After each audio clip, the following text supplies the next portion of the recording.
Улсын хурлын гишүүн Наранхүү болоод Монгол банкны ерөнхийлөгч Пүрэв Дорж нарыг авилгатай тэмцэх газар шалгаад эхэлчихлээ.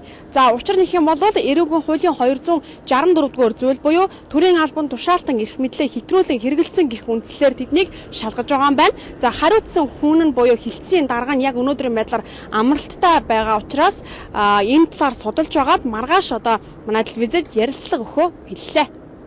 Эднийг буруутган сэжиглэж байгаа үндслэл нь Эрдэнэ төлөвлөрийн хөрөнгөнөөс завшсан гэж байгаа юм байна.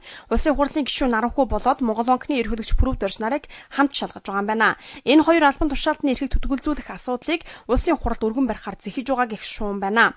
Авилгын тэмцэх газрын ажилтны маргааш хийх ярилцлагын үеэр энэ митийг илүү үзэгчтэй дэлгэрүүлж хүргэх болно.